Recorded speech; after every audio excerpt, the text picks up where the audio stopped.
মাকে ভালোবেসে এই পৃথিবীতে হয়েছে যারা আজ ধন্য, পৃথিবীর সব সুখ আল্লাহর জান্নাত সবই তারই জন্য। মাকে ভালোবেসে এই পৃথিবীতে হয়েছে যারা আজ ধন্য, পৃথিবীর সব সুখ আল্লাহর জান্নাত সবই তারই জন্য। বায়েজিদ বুস্তামি খোদার হলো কত প্রিয়, সে যে মার ভালোবাসা দুয়ার কারণেই জেনে নিও। মার ভালোবাসা পেলে খোদার রহম মেলে, মার ভালোবাসা পেলে খোদার রহম মেলে, হবে তুমি জগৎ অনন্য, পৃথিবীর সব সুখ আল্লাহর সন্তোষ শুধু তারই জন্য। মাকে ভালোবেসে এই পৃথিবীতে হয়েছে যারা আজ ধন্য,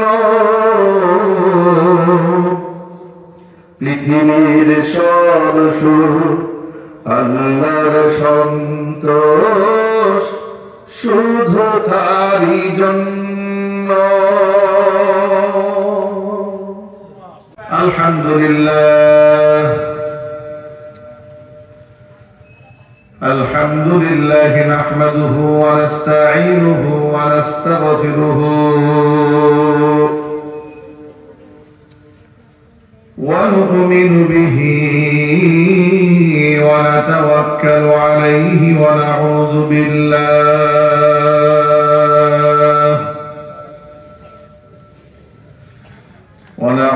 بالله من شرور أنفسنا ومن سيئات أعمالنا،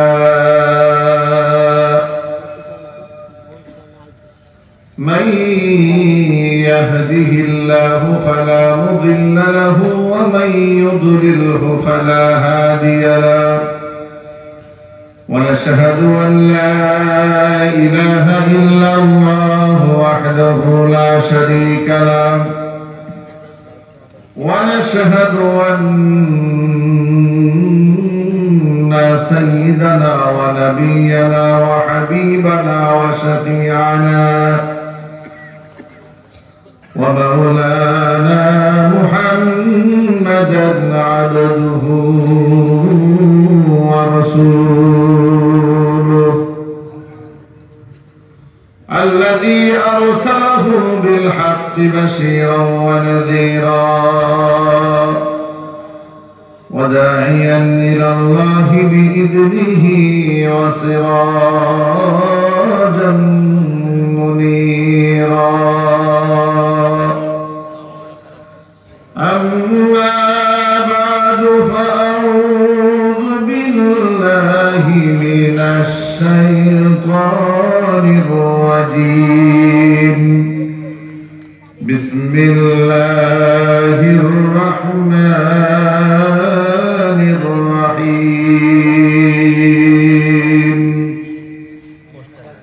إن الله وملائكته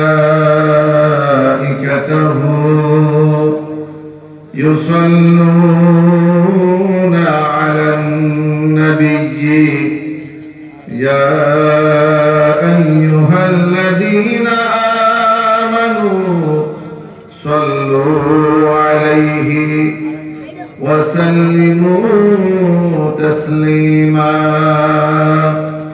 اللهم صل على محمد وعلى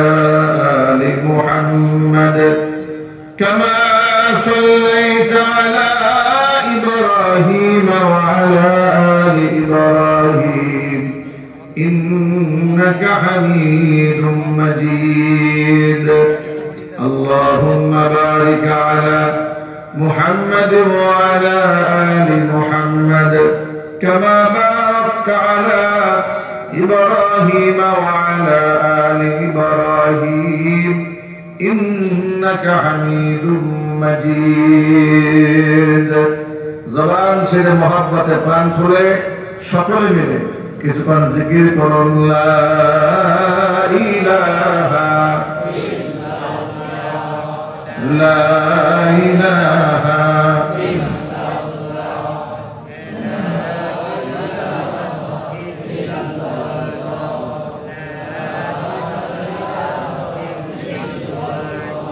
محبت لا إله إلا الله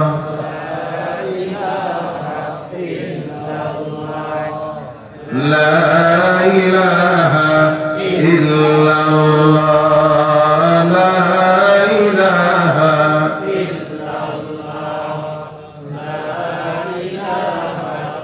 إلا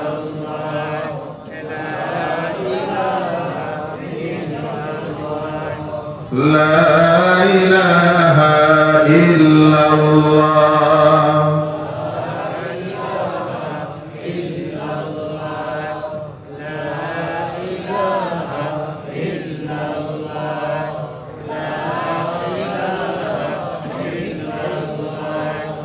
لا إله إلا الله لا إله إلا الله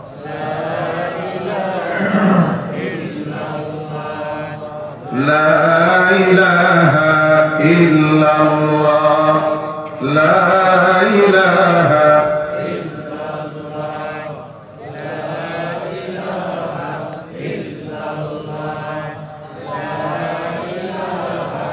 إلا الله لا إله إلا الله محمد رسول الله صلى الله عليه وسلم ঐতিহ্যবাহী গাজীপুর জেলার অন্তর্গত রাজেন্দ্রপুর ক্যান্টনমেন্ট সংলগ্ন জানাপুর যুব সমাজের উদ্যোগে আয়োজিত প্রথম বার্ষিকী তাফসীর ও কোরআন মাহফিলের শেষ অধিবেশনের সম্মানিত সভাপতি আলহাজ মোহাম্মদ সলিমউদ্দিন মোড়ল, সভাপতি জানাপুর কেন্দ্রীয় জামে মসজিদ, মুহতারাম সভাপতির নেক হায়াত আল্লাহ তাআলা দারাজ করেন, আমিন। তার খিদমাতের ওয়াসাআতকে আল্লাহ তাআলা বৃদ্ধি করে দেন, আমিন। অত্র এলাকা এবং পার্শ্ববর্তী এলাকার বিভিন্ন প্রান্ত থেকে ছুটে আসা দিন দরদি ঈমানদার পরহেজগার মুত্তাকি মুসলিম ভাইয়েরা, পর্দার অন্তরালে অবস্থানরত আমাদের সকলের শ্রদ্ধা ভাজন পর্দানিশীন মা এবং বোনেরা, মহান আল্লাহ রাব্বুল আলামিনের দরবারে আলিশানের লাখ কোটি শুকরিয়া আদায় করছি যে মহান মনিব জুলাই আগস্টের বিপ্লব সাধনের মধ্য দিয়ে একটি নতুন বাংলাদেশ আমাদের উপহার দিয়েছেন, স্বাধীনভাবে কথা বলার পরিবেশ দিয়েছেন। কোরআন সুন্নাহ থেকে বয়ান করতে গেলে এখন আমাদেরকে স্টেজে ওঠার আগে কেউ বলে না হুজুর দিনকাল ভালো না, একটু বুঝে শুনে ওয়াজ করেন। স্টেজে ওঠার পরে এখন আর কেউ স্লিপ দেয় না, হুজুর ওয়াজের লাইনটা অন্যদিকে ঘুরাই নিয়ে যায়। স্বাধীনভাবে কথা বলার পরিবেশ যা আল্লাহ দিলেন, আপনারা খুশি না বেজার? কম না বেশি? হৃদয়ের সবটুকু ভালোবাসা উজাড় করে শ্রদ্ধা জড়িত কণ্ঠে মহান মনিবের শেখানো ভাষায় শুকরিয়া আদায় করছি। জবান ছেড়ে দিয়ে সকলে একযোগে বলছি আলহামদুলিল্লাহ। রব্বানা লাকাল হামদ হামদান কাসীরা তাইয়িবান মুবারাকান ফীহি ইয়া রাব্বি লাকাল হামদু কামা ইয়ানবাগি লিজালালি ওয়াজহিকা ওয়া আযীমি সুলতানিকা। আল্লাহ তাআলা আজকের মাহফিলকে কবুল করেন, আমিন। জানাকুর যুব সমাজকে আল্লাহ তাআলা মাফ করে দেন, আমিন। অত্র এলাকার সমস্ত মুর্দেগানের কবরে আযাব আল্লাহ তাআলা কিয়ামত পর্যন্ত বন্ধ করে দিন, আমিন। কাল হাসরের কঠিন ময়দানে এই আয়োজন আল্লাহ তাআলা আমাদের সকলের নাজাতের জারিয়া হিসেবে কবুল করেন, আমিন। রমজান একেবারে খুব নিকটে, আমরা দোয়া করছি আল্লাহুম্মা বারিক লানা ফি রজব ওয়া শাবান ওয়া বাল্লিগনা রমাদান। আল্লাহ তাআলা যেন রজব শাবান আমাদেরকে বারাকা দান করেন, রমজান পর্যন্ত নেক হায়াত দারাজ করেন। একদিক থেকে যুব সমাজ কোরআনে কারিমের তাফসীর মাহফিলের আয়োজন করছেন, আরেক দিক থেকে এই দেশের কিছু বিপদগামী যুবকেরা রাতের আধারে চুরি ডাকাতি ছিনতাই খুন খারাপি করে বেড়াচ্ছে, ঠিক কিনা বলেন? আইন শৃঙ্খলা রক্ষাকারী বাহিনীর অবনতি এতটাই হয়েছে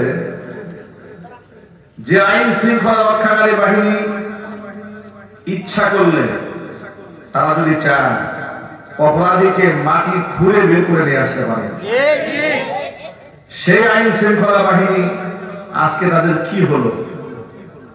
আজকে দেখতে পাচ্ছি আমরা প্রকাশ্যে ছিনতাই হচ্ছে, রামদা নিয়ে ঘোরাফেরা হচ্ছে, মানুষ কুপাচ্ছে, গুলি করে মানুষ হত্যা করছে, চাপাতি দিয়ে হাত কেটে নিয়ে যাচ্ছে। প্রশাসন নীরব ভূমিকা পালন করছে। প্রশাসন কি নীরব থাকলে তাদের দায় দায়িত্ব থেকে তারা কি মুখ ফিরিয়ে দিতে পারবেন? আরো জোরে বলেন। বিগত স্বৈরাচারের আমলে যে অপকর্মগুলো তারা করেছে, উচিত ছিল যে এই সময় কিছু পাপের প্রায়শ্চিত্ত ভোগ করা, ঠিক কিনা জোরে বলেন? আর নিজেকে কিছুটা শুধরানো। যারা সুযোগ পেয়েছেন নিজেকে শুধরাবার, কিন্তু সুযোগ না পেয়ে আপনারা অবহেলা করছেন, অবশ্যই এই অবহেলার জবাব একদিন জাতির কাছে দিতে হবে, ঠিক কিনা? ১৫০০ বছর আগে নবী করিম সাল্লাল্লাহু আলাইহি সাল্লাম বলেছেন, সিনফানি মিন আহলিন নারি লাম আরাহুমা। কিয়ামতের আগে কিছু লোকের আবির্ভাব ঘটবে, দুইটা শ্রেণী আসবে এর মধ্য থেকে, যারা জাহান্নামী হবে, জান্নাতের খুশবু নাকের মধ্যে ওরা পাবে না। এদের মধ্যে একটা শ্রেণী হচ্ছে পুরুষ, আরেকটা শ্রেণী হচ্ছে নারী। এই অপরাধ করি, এই বাম পাশের বক্সটা বন্ধ হয়ে গেছে, খেয়াল করছেন? যে এটা চলতেছে না, এখন বন্ধ হয়ে গেছে, ঠিক করো। বাম পাশের বক্সটা বাজে বাজে না, কানেকশন পায় তো পায় না। সিনফানি মিন আহলিন নারি লাম আরাহুমা। আল্লাহর নবী বলেন, কিয়ামতের আগে এমন দুইটা শ্রেণী আসবে পৃথিবীতে যাদেরকে আমি রাসূল আমার জমানায় দেখি নাই। এক নাম্বার হচ্ছে পুরুষ, রিজালুন বিআইদিহিম সিয়াতুন কাআযনাবিল বাকার। এমন কিছু পুরুষ আসবে পৃথিবীতে যাদের হাতে গরুর লেজের মতো লাঠি থাকবে। ইয়াদরিবুনা বিহান নাস, অন্যায়ভাবে সেই লাঠি দিয়ে তারা মানুষদেরকে আঘাত করবে। মুহাদ্দিসিনে কেরাম হাদিসের ব্যাখ্যা করে বলেছেন, এর এক নাম্বার ব্যাখ্যা হচ্ছে শেষ জামানার প্রশাসনের দায়িত্বশীল ওই সমস্ত লোকেরা যারা বিনা অপরাধে মানুষের গায়ে হাত তোলে, আছে না নাই? থানায় নিয়ে রিমান্ডের নামে পিটায়া জাতিকে কম করেছে, চোখ উপড়ায় নিয়েছে, হাতের নখ খুলে ফেলেছে, পিটিয়ে হাড় ভেঙে দিয়েছে। এরকম কাজ প্রশাসনের লোকেরা করে নাই? আরো যেটা বলে, জেলখানায় 2018 সালে আমিও ছিলাম, মাহফিল মঞ্চ থেকে আমাকে নামিয়ে নিয়ে গেল এরকম বড় মজলিস থেকে।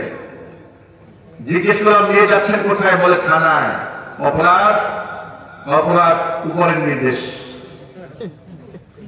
সকালবেলা আদালতে তুলেছে, মামলা দিয়েছে আমার পকেটে 16টা ককটেল বোমা পাওয়া গেছে। এই ছিল স্বৈরাচারী শাসন ব্যবস্থার ছোট্ট একটা নজিরা। এটা ছোট্ট একটা এক্সাম্পল মাত্র। এরকম হাজার হাজার এক্সাম্পল স্বৈরাচারের আমলে আছে, যে তারা নিরপরাধ আলেমদেরকে বিশ্ববাসীর সামনে নিকৃষ্টভাবে উপস্থাপন করার জন্য নিজেরা নাটক সাজিয়ে তাদেরকে জঙ্গি হিসেবে উপস্থাপন করেছে। যাকে যেভাবে সাজালে দুর্বল করা যায়, দাড়িওয়ালা লোকদেরকে সাজিয়েছে শিবির, জামাত, মৌলবাদী, রাজাকার, আল বদর শামস সাজিয়েছে। বিরোধী দল যারা, তাদেরকে এক একজনকে এক একটা মেকানিজমে সাজিয়েছে। কাউকে গাড়ি ঘোড়ার মামলা, কাউকে অস্ত্র মামলা, কাউকে মাদক মামলা। তো হুজুরদের নামে তো মাদক মামলা দিলে এটা শয়তানে খাবে না, পাবলিকও খাবে না, শয়তানও খাবে না। এটা আলেম আমাদেরকে মাদক মামলা দেয় না, আলেমদেরকে অস্ত্র মামলাও দেয় না। দিয়েছে কি কয়েকটা জায়গায় দিয়েছে জঙ্গি। ঠিক কিনা বলেন? নিজেরা গাঁজা হাতে নিয়ে পাবলিকের পকেটে ঢুকাইয়া পরে গাঁজার মামলা দিয়েছে। ট্যাবলেট নিজেরা, ইয়াবা ট্যাবলেট নিজের হাতে বহন করে পাবলিকের পকেটে ঢুকাইয়া ইয়াবার মামলা দিয়ে চালান করে দিয়েছে। কেন করেছে এগুলো? নিজের প্রমোশনের জন্য করেছে। কেন করেছে? র্যাঙ্ক একটু উপরে যাবে, যে উনি এতগুলা ইয়াবাখোর ধরতে পেরেছে, গাঁজাখোর ধরতে পেরেছে, মদখোর ধরতে পেরেছে। নিরপরাধ মানুষদেরকে অপরাধী বানাইয়া জেলখানায় বছরের পর বছর আটকায় রেখেছে। আমি আমার এখানে সামনে অনেক যুবক ভাইদেরকে দেখতে পাচ্ছি। যুবকেরা, আমরা যুবক মানুষ, আমাদের এই যৌবনের একটা দাম আছে, মূল্য আছে। যৌবন চিরদিন থাকবে না, ক্ষমতাও চিরদিন থাকবে না। একদিন ক্ষমতা শেষ হবে, আমার এই যৌবনের তাগড়া এই শক্তি একদিন শেষ হয়ে যাবে। যারা 16 বছরে এগুলা মানুষের সামনে করেছে, আজকে তাদের দিকে একটু তাকায় দেখে। হাজার কোটি টাকার মালিক, কিন্তু পৃথিবী আল্লাহ তাদের জন্য এত সংকীর্ণ করে দিয়েছেন, পৃথিবীর কোনো মাটি ওদেরকে দিতে চায় না। এমনকি ওরা এখন মরে গেলে বাংলাদেশের মাটিতে ওদের দাফন হবে কিনা এটাও সন্দেহ আছে। ওদের লাশটা পর্যন্ত জমি এখন দিতে চাচ্ছে না। কোরআন শরীফের একটা আয়াত আপনাদের শোনা, একটু মিলাই নেবেন। আল্লাহ রাব্বুল আলামিন 1000 বছর আগে সূরা তাহার মধ্যে ঘোষণা করেছেন, ওয়ামান আ'রাদা আন যিকরি ফাইন্না লাহু মাঈশাতান দানকা ওয়া নাহশুরুহু ইয়াওমাল কিয়ামাতি আ'মা قال رب لم حشرتني أعمى وقد كنت بصيرا قال كذلك أتتك آياتنا فنسيتها وكذلك اليوم تنسى আমার কোরআন থেকে যারা দুনিয়াতে মুখ ফিরায় নেবে, এই পৃথিবীতে হাজার কোটি টাকার মালিকের যদি খেলা হয়, শত ক্ষমতার মালিকের যদি খেলা হয়, তাদের জীবনটা স্বাচ্ছন্দ্যপূর্ণ হবে না। ফাইন্না লাহু মাঈশাতান দানকা, আমাদের জীবন আমি আল্লাহ সংকীর্ণ বানায় দেব। দুইয়াতুল আরদু বিমা রাহাবাত, অসুস্থ পৃথিবী আল্লাহ পাক এদের জন্য সংকীর্ণ কেমন বানিয়ে দিয়েছেন লক্ষ্য করেন। যারা হাজার কোটি টাকা দেশ থেকে বিদেশে পাচার করে নিয়ে গেছে, কোরআনের মাহফিলে বাধা প্রদান করেছে, আলেমদেরকে মিথ্যা মামলা দিয়েছে, গরু রশি দিয়ে বেঁধে আলেমদেরকে টেনে আদালতে হাজির করেছে, পায়ের মধ্যে ডান্ডা পেরিয়ে পড়িয়েছে, হাতের মধ্যে লোহার হাত করা পড়িয়েছে, বুলেট প্রুফ জ্যাকেট পরিয়েছে, মাথার মধ্যে হেলমেট পরিয়ে আলেমদেরকে জাতির সামনে সবচাইতে নিকৃষ্ট মানুষ এবং সবচাইতে নিকৃষ্ট অপরাধী হিসেবে জাতির সামনে প্রমাণ করার চেষ্টা করেছে। দুনিয়াতেই এদের তো আর শাস্তি পাওয়ার জন্য পরকালে যাওয়ার প্রয়োজন হয় নাই। দুনিয়াতেই পৃথিবী আল্লাহ এমন সংকীর্ণ করে দিলেন, আমেরিকা ওদেরকে নিতে চায় না, ব্রিটেন ওদের নেয় না, ইটালি নেয় না, সৌদি নেয় না, দুবাই নেয় না, পৃথিবীর কোন মাটি এদেরকে নিতে চায় না। কথা ঠিক না? ওটা প্রশস্ত দুনিয়া আল্লাহ পাক এদের জন্য সংকীর্ণ করে দিয়েছে, কারণ এরা কোরআন থেকে মুখ ফিরিয়ে নিয়েছিল। ওরা আবার পাবলিকলি ধোঁকা দিয়া বলতো, সকালবেলা উনি নাকি সর্বপ্রথম জায়নামাজ তালাশ করেন, কোরআন তেলাওয়াত দিয়ে উনি দিবস শুরু করেন। কত বড় আল্লাহর ওলি! কর্মকাণ্ড দেখে মনে হইতো ইবলিশও হাসে, আর বক্তব্য দেওয়ার সময় মনে হইতো আমি মুসলিম নেমে আসছে আসমান থেকে। কথা কি বলতে হবে? ঠিক না?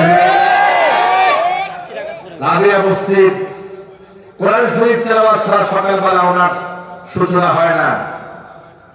উনি বিভিন্ন জায়গায় গিয়া মানুষদের কাছে বয়ান দিতেন, কোরআন তেলাওয়াত করেন, জায়নামাজ তালাশ করে বেড়ান। খুব তাহাজ্জুদি, বিরাট পরহেজগার। এত পরহেজগার, এত বেশি পরহেজগার, শুধুমাত্র 2021 সালে 2600 আলেমের নামে মিথ্যা মামলা দিয়েছে। এই হচ্ছে পরহেজগার মহিলার আচরণ।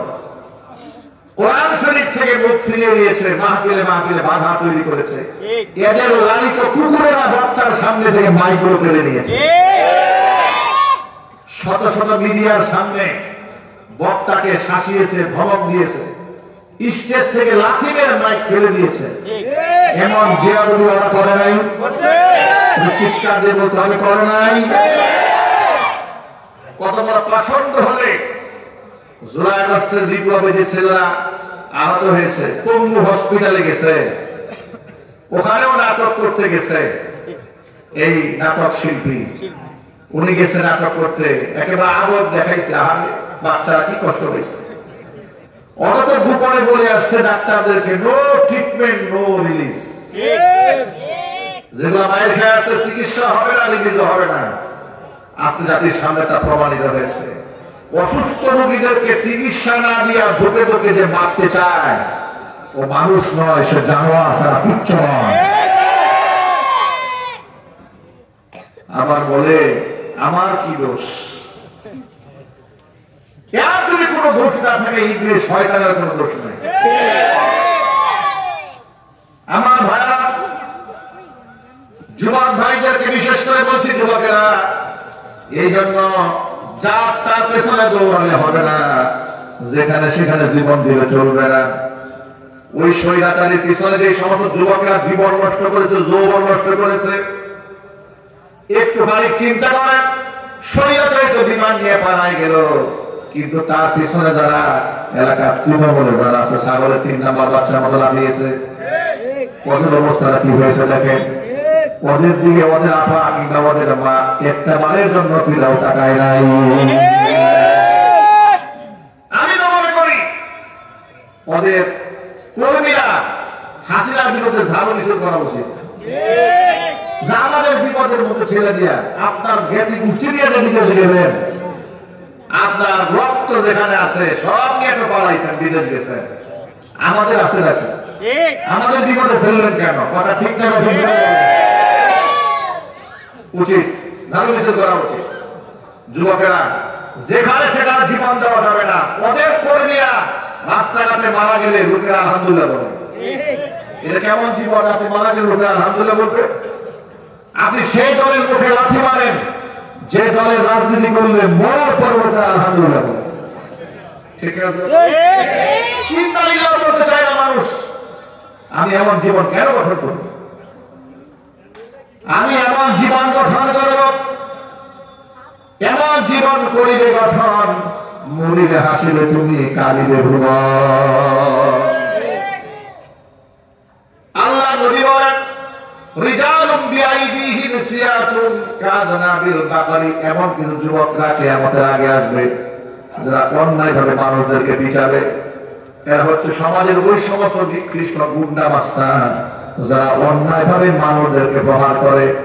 আল্লাহ পাক যেন এই ধরনের অপকর্ম থেকে, লাঠিয়াল বাহিনী হওয়া থেকে মানুষের কেনার বাহিনী হওয়া থেকে আমার যুবক ভাইদেরকে বাঁচাই দেন, জোরে বানানি। যুবক ভাইরা, বেনামাজি নেতার পিছনে দৌড়ায় কোনো লাভ নাই, সন্ত্রাসের পিছনে দৌড়ায় কোনো লাভ নাই, তো আমাকে তো মরতেই হবে, ঠিক কিনা বলেন? আমি যদি কারো বুক ঝাঁঝরা করে দেই, আমি যদি কারো সন্তানদেরকে এতিম বানায় দিই, আমার সন্তানদেরকে আল্লাহ পাক এতিম বানায় দিবে। আমি যে সন্ত্রাসী হাতের মধ্যে হাতিয়ার তুলে ধরেছি, আমাকে সাহায্য করার জন্য আরেকজনের হাতে হাতিয়ার উঠবে না, চিল্লা মারে উঠবে না, তাহলে আমি এই পথে কেন হাঁটবো? এই পথটা তো ভালো পথ নয়। সেই গুন্ডামির পথটা কি ভালো পথ? সন্ত্রাসী পথ কি ভালো পথ? না, আমরা এই পথে হাঁটবো না, বলেন ইনশাআল্লাহ। জীবন যদি দিতে মনে চায়, আমি আল্লাহর পথে জীবন দেব, কোরআনের জন্য জীবন দেব, আল্লাহ রাসূলের জন্য জীবন দেব। আমি মরেও আমি ধন্য হব, পরকালে বিনা হিসেবে জান্নাত পাবো। আর যদি আল্লাহর জন্য জীবন না দিয়া এই সমস্ত বেনামাজি, সুদখোর, ঘুষখোর, মিথ্যাবাদী রক্তদের পিছনে দৌড়ায় মরি, খাসিরাত দুনিয়া ওয়াল আখিরাত, দুনিয়াও শেষ, আখিরাতও শেষ। আল্লাহ হাদিসে রাসূল বলেছেন, রিজালুন বিআইদিহিম সিয়াতুন কাযানাবিল বাকারি, এই সমস্ত লোকদের হাতে থাকবে লাঠি, অন্যায়ভাবে মানুষদেরকে মারবে। আল্লাহ পাক আমার যুবক ভাইদেরকে এমন সন্ত্রাসী কর্মকাণ্ড থেকে হেফাজত করে, জোরে বলেন আমিন। দ্বিতীয় নম্বর হচ্ছে, এমন কিছু মহিলারা পৃথিবীতে আসবে, নিসাউন কাসিয়াতুন আরিয়াতুন মুমিলাতুন মাইলাতুন, এমন মেয়েরা দুনিয়াতে আসবে যে মেয়েরা পোশাক পরে উলঙ্গ হয়ে থেকে যাবে। এমন পোশাক পরবে, পোশাক পরা যে কথা, না পরা একই কথা। মাইকের আওয়াজ বাহিরে যাচ্ছে, পয়েন্টটা আমার মা বোনরা গুরুত্ব সহকারে শুনবেন। মুহাদ্দিসিনে কেরাম হাদিসের দুইটা ব্যাখ্যা করেছেন। পোশাক পরে মানুষ উলঙ্গ কেমনে থাকে? পোশাক পরে উলঙ্গ থাকার একটা ব্যাখ্যা হচ্ছে, এত পাতলা পোশাক সে পরবে যে পোশাক পরার কারণে বাহির থেকে ভিতরে অঙ্গ প্রত্যঙ্গ দেখা যাবে, এটা একটা ব্যাখ্যা। আরেকটা ব্যাখ্যা হচ্ছে, পাতলা পোশাক নাও হতে পারে, পোশাক ভারী হতে পারে, এত টাইট আর এত ফিটিংস, একদম বডি ফিট পোশাক আছে না ভাই, এই পোশাকগুলো মেয়েরা পরবে, এটা একটা আলামত। এই মেয়েদের আরেকটা আলামত হচ্ছে মুমিলাতুন মাইলাতুন, পরপুরুষকে নিজেদের প্রতি আকৃষ্ট করবে, নিজেও অন্য পুরুষের দিকে আকৃষ্ট হবে। এটা তো এখন সমাজের ভুলি ভুলি, ঠিক না? ইন্টারনেট, ফেসবুক থাকার কারণে, টিকটক আইডি থাকার কারণে মেয়েরা নিজেকে খুব লাবণ্যময়ী করে সাজিয়ে গুছিয়ে পরপুরুষের সামনে উপস্থাপন করে মাত্র কয়টা পয়সার জন্য নিজেরাও পরপুরুষের দিকে ঝুঁকে পরপুরুষের দিকে নিজেদেরকে আকৃষ্ট করে। ওই যে কয়েকদিন আগে দেখেছেন, ঢাকা মোহাম্মদপুর থেকে 11 বছরের এক মেয়ে হারিয়ে গেছে বলে গোটা দেশ তোলপার হয়ে গেল। পরের দিন পুলিশ খুঁজে দেখে কিসের হারাইছে, সে তো বয়ফ্রেন্ডের হাত ধরে পালাই গেছে। জিজ্ঞেস করা হলো আসলে কেমনে, পরিচয় কিভাবে হলো? ওরা টিকটকে পরিচয় হয়েছে। ক্যান্সার রোগে আক্রান্ত মাকে ঘরের মধ্যে রেখে আসছে, টিকটক প্রেমিকার সাথে রাত্রি যাপন করার জন্য উত্তরবঙ্গের নওগাঁ চলে গেছে। আমি সরকারকে বলবো, আপনারা তো সংস্কারে কাজ করতেছেন, আপনারা এক কাজ করেন, এই যে বিবাহের জন্য যে আপনারা 18 বছর নির্ধারণ করেছেন, এটা বড় জুলুম করা হয়েছে। মেয়েদের জন্য 18 বছর করার দরকার নাই, মেয়েরা বালিকা হয়ে গেলেই বিবাহের উপযুক্ত হয়ে যায়। কথা বলে ঠিক, কিন্তু এটা সংশোধন করা উচিত। বাল্য বিবাহের নামে অসংখ্য শরীয়ত সম্মত কাজকে বাধা দেওয়া হচ্ছে, বাল্য বিবাহ ঠেকায় দেওয়া হচ্ছে, কিন্তু বাল্য প্রেম ঠেকাবার কোন আইন নাই। কথা ঠিক না? ঠিক বলেন আমার ভাইরা। আল্লাহ হাবিব বলেন, নিজেরাও তারা পরপুরুষের দিকে ঝুঁকে যাবে, পরপুরুষকে নিজেদের প্রতি আকৃষ্ট করবে। ওদের মাথার চুলের স্টাইলটা কেমন হবে শোনো। রুসুহুন্না কাসনিমাতিল বুখতিল মাইলা, মাথার চুলগুলা পালালিং করে উটের কুজের মতো উঁচা বানাবে, হেলে দুলে রাস্তায় চলতে থাকবে। নবীজি সাল্লাল্লাহু আলাইহি ওয়াসাল্লাম বলেছেন, এই চরিত্রের মহিলাগুলা আর ওই চরিত্রের পুরুষগুলা লা ইয়াদখুলুনাল জান্নাতা, জান্নাতে তোমরা প্রবেশ করবে না, ওয়ালা ইয়াজিদুনা রিহাহা, জান্নাতের খুশবু পর্যন্ত এরা নাকের মধ্যে পাবে না।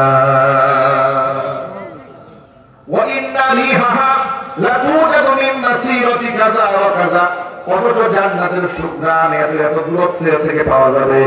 অন্য একটা হাদিসে পাওয়া যায়, ওয়া ইন্না রিহাহা লাতুজাদু মিন মাসিরাতি 40 আমা, 40 বছরের দূরত্বের পর থেকে জান্নাতবাসী জান্নাতের সুঘ্রাণ নাকের মধ্যে পাবে। সেই গ্রামও এই সমস্ত মেয়েরা পাবে না। শুধু মেয়েদের দোষ দিয়ে তো লাভ নাই। আমরা যারা বাবা আছি, আমরা যারা গার্জিয়ান আছি, স্বামী আছি, বড় ভাই আছি, আমরাও কি আমাদের দায়িত্ব এড়াতে পারবো? না, পারা যাবে না। আল্লাহ নবী সাল্লাল্লাহু আলাইহি ওয়াসাল্লাম বলেছেন, সালাসাতুন ক্বাদ হারামাল্লাহু আলাইহিমুল জান্নাহ, 3 শ্রেণীর মানুষের জন্য আল্লাহ পাক তার জান্নাতকে হারাম করে দিয়েছেন। এক নাম্বার হচ্ছে মুদমিনুল খামরি, মদ যারা খায়, মদ যারা পান করে, তাদের জন্য আল্লাহর জান্নাত হারাম। আপনারা একটু জোর আওয়াজে বলবেন, জবাব দিয়া, দেশে মদ তো আছে না নাই? মদ নিষিদ্ধ হওয়ার দরকার আছে না নাই? কিন্তু বাংলাদেশের মদ নিষিদ্ধের আইন কি আছে? না। মাদক নিয়ন্ত্রণ আইন আছে, কিন্তু মাদক নিষিদ্ধের আইন নাই। মাদক নিয়ন্ত্রণ আইন এটা হচ্ছে একটা ধোঁকাবাজি। এটা কি জন্য বলে? ধোঁকাবাজি। এর মানে হোটেল ছাড়া দিয়ে আছে, গরিব মানুষরা মদ খাইতে পারবে না। 5 স্টারে যায়, মদ খাওয়ার সুবন্দোবস্ত আছে। এটা কোন আইন হলো? কি বলেন আপনারা? এটা বৈষম্যপূর্ণ আইন। কথা ঠিক না? এই ধরনের আইন চলবে না।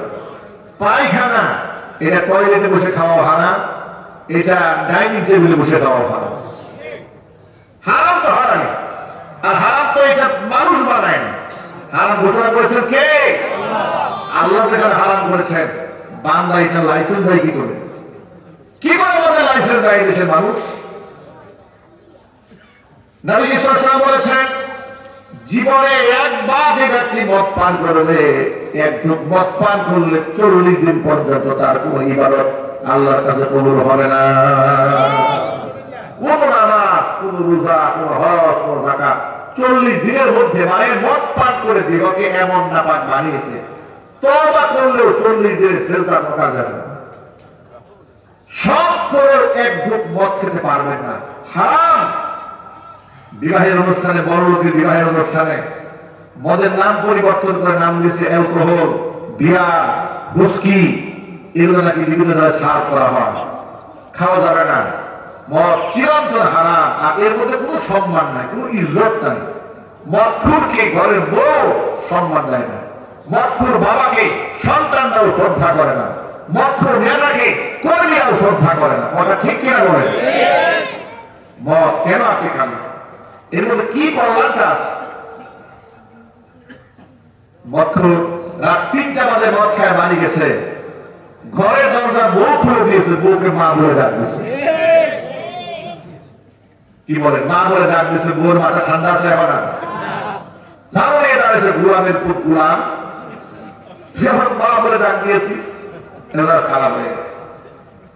রাস্তার ড্রেনের মধ্যে গিয়ে পড়ছে, মদ খায়, মাথা ঠিক নাই।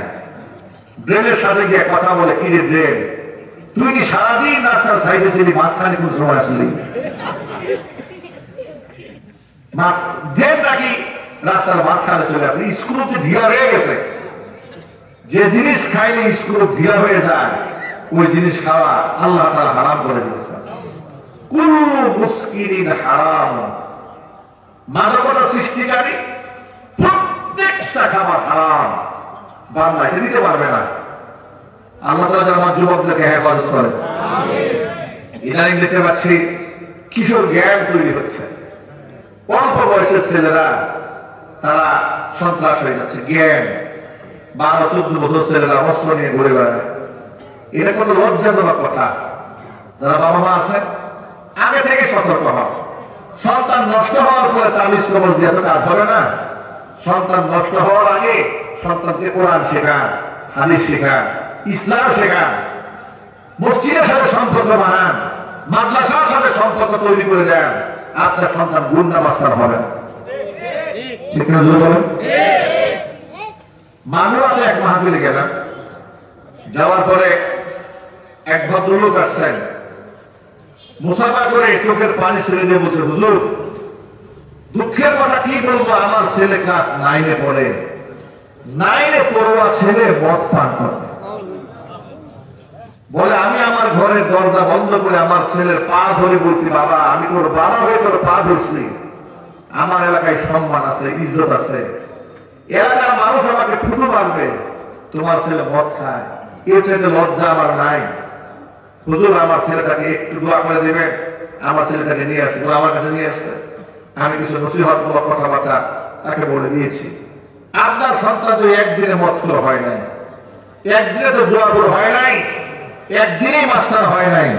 পৃথিবীর কোন সন্তান মায়ের গর্ভ থেকে মদখোর হয়ে আসে না, সন্ত্রাস হয়ে আসে না, গুন্ডা মাস্টার হয়ে আসে না। আপনি আপনার সন্তানকে দ্বীনি শিক্ষা দিতে পারেন নাই, ইসলাম শেখাতে পারেন নাই, আল্লাহকে চেনাতে পারেন নাই, পরকাল চেনাতে ব্যর্থ হয়েছে, যার জন্য সন্তান সন্ত্রাস হয়ে গিয়েছে। আমার সন্তান কার সাথে উঠা বসা করে, এই ব্যাপারটাকেও আমাকে খেয়াল করতে হবে। আমরা তো আমাদের প্রবাদ বাক্যে বলি, সৎ সঙ্গে সর্বনাশ, অসৎ সঙ্গে সর্বনাশ। আল্লাহু মা আমার আহাব্বা, হুজুর বলেছে এই পৃথিবীতে যার সাথে যার মহব্বত, পরকালে তার সাথেই তার কিয়ামত। সন্তান কার সাথে উঠা বসা করছে, এটা আপনাকে বাবা মা হিসেবে অবশ্যই খেয়াল রাখতে হবে। দরকার আছে না? মাদকের সাথে কোনোভাবেই জড়িয়ে যাওয়া যাবে না। মদ তো মানুষ অনেক করে গিয়ে খায়, বিড়ি, সিগারেট, তামাক, এগুলা ছাড়তে হবে।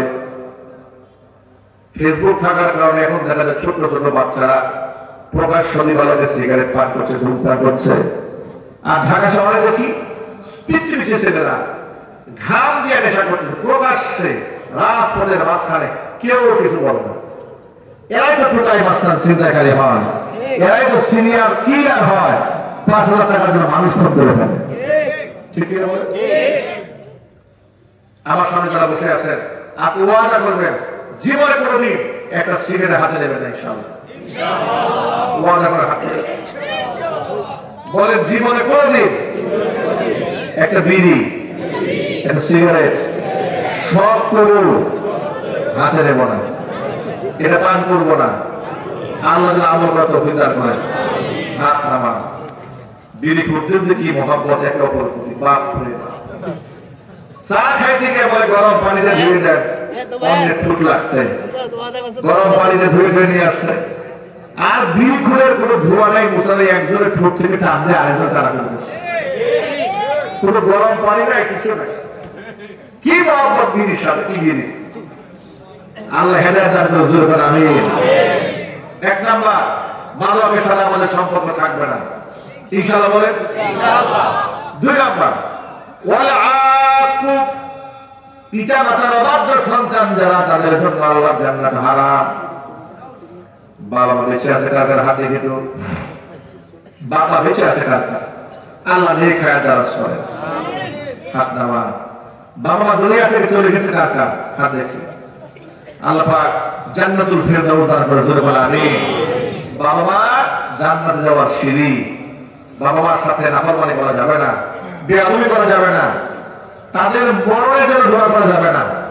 এটা ভুলও বলবেন না, বুড়া মরে না কেন, বুড়ি মরে না কেন, ক্যাটার ক্যাটার ভাল লাগে না, এগুলো বলবেন না। নিজের পকেট থেকে স্বাচ্ছন্দ্যে বাপ মার পেছনে টাকা খরচ করবেন।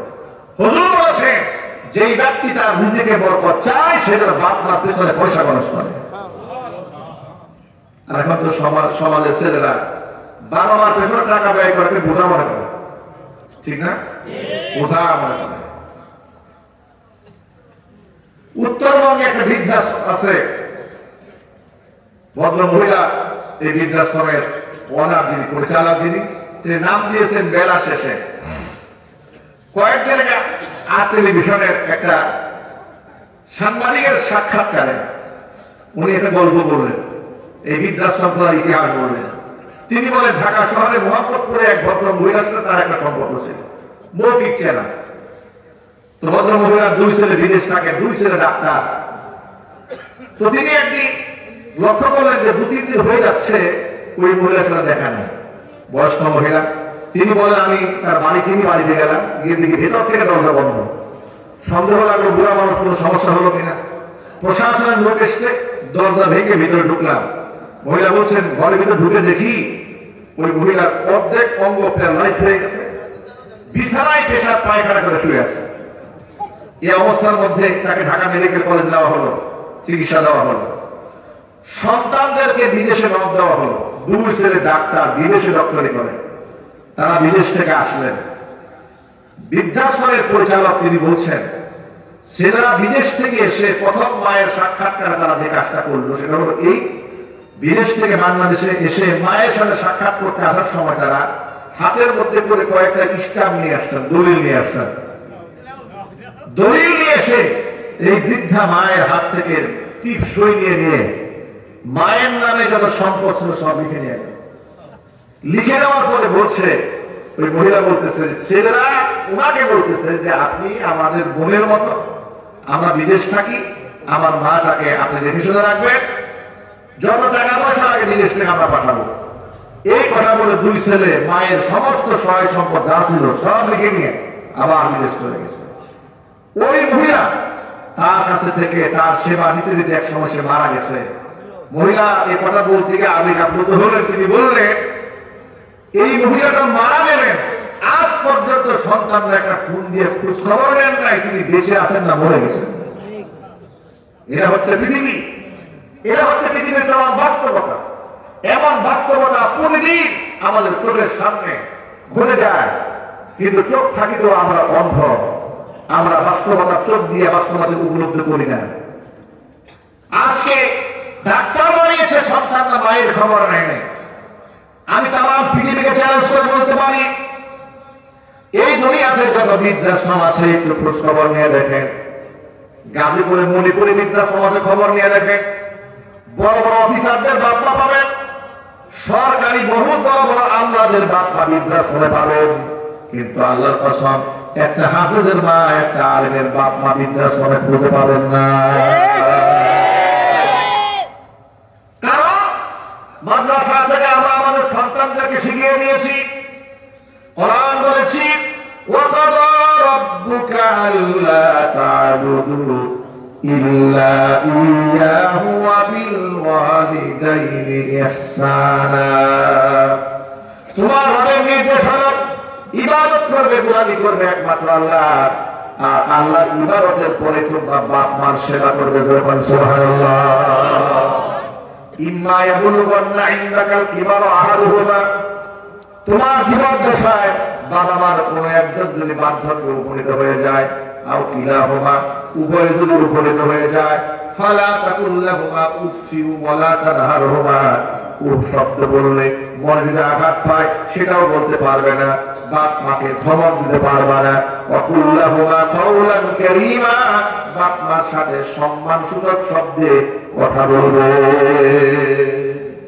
আমাদের বাচ্চাদেরকে আমরা এটা শিখাই দেই, খবরদার বাপ মা চোখে চোখ রেখে কথা বলা যাবে না, অশ্রদ্ধা করা যাবে না, গাল বন্ধ করা যাবে না, গায়ের হাত তোলা, অবাধ্য হওয়া তো বহু দূর কি বাত হয়।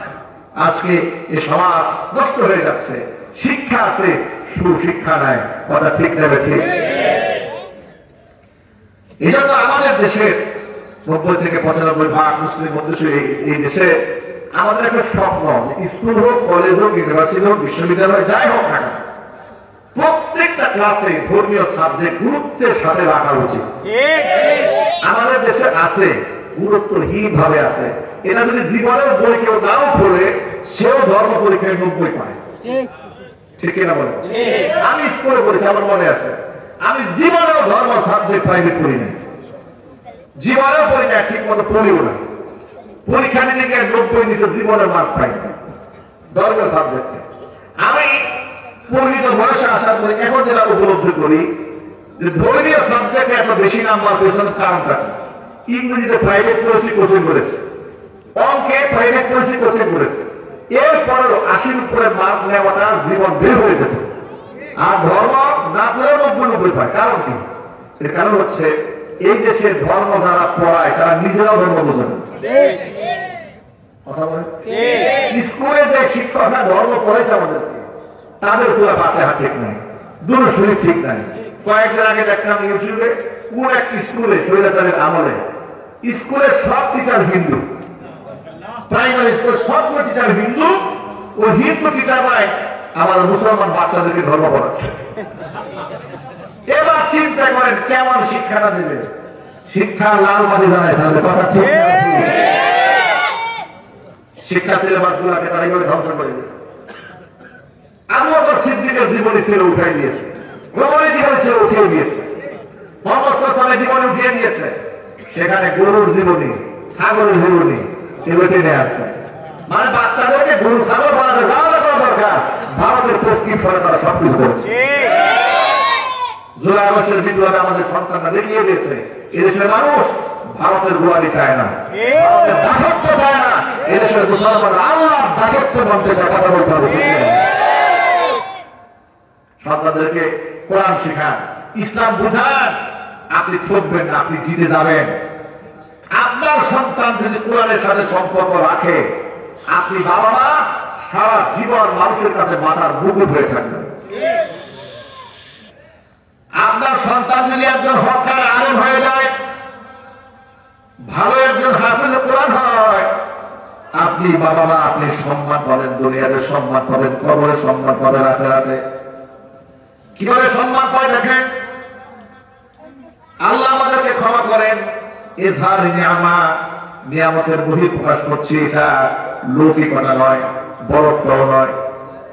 এই দেশে বিদেশের অসংখ্য নারীরা, অসংখ্য পুরুষেরা অনেক সময় আমাদেরকে আবেগ আপ্লুত হয়ে বলতে থাকেন কেমন মা আপনাদেরকে গর্ভে ধারণ করেছে। আবেগ, ভালোবাসা, মহব্বত, কেমন মা বলে গর্ভে ধারণ করেছে। আপনার মা গর্ভে রেখে আপনাদের কি গর্ভে রেখে কি আমল করেছিল, আমরাও সে আমল করতে চাই। আমাদের সন্তানদেরকে আমরা কোরআনের জন্য কোরবান করে দিতে চাই। আল্লাহু আকবার বলে। বাবা মাও দোয়া পায়, সন্তান ভালো হলে বাপ মা দোয়া পায়। আর সন্তান খারাপ হলে সন্তান শুধুমাত্র দোয়া পায় না, বাপ মা সহযোগ্য খুশি হওয়া বলে কোন শয়তানের ছেলে এটা। ঠিক কিনা বলে? সমাজটাকে শেষ করে দিল। সন্তান যদি খারাপ হয়, বাবার কোনো অবদান মানুষ মনে রাখে না। তার সবচেয়ে বড় প্রমাণ হচ্ছে স্বৈরাচারী শেখ হাসিনা। ঠিক কিনা বলে? কত বড় শয়তান হওয়ার কারণে 32 নম্বর বাড়ি ভাঙা হয়েছে। এরপর ডক্টর মোহাম্মদ ইউনূসকে জিজ্ঞেস করা হলো, বাড়ি ভাঙা হলে আপনার মতামত কি? ডক্টর মোহাম্মদ ইউনূস বললেন, এটা বঙ্গবন্ধুর মেয়েকে জিজ্ঞেস করেন। এর সাথে সুন্দর জবাব কি আর আছে? বুড়া মানুষ কি ট্যালেন্ট দেখছেন, মাল কি ট্যালেন্ট, জবাবটা দিয়েছেন। আমি জানি না 32 নম্বর বাড়ি কেন ভাঙছে, ঘর মেয়েকে জিজ্ঞেস করেন।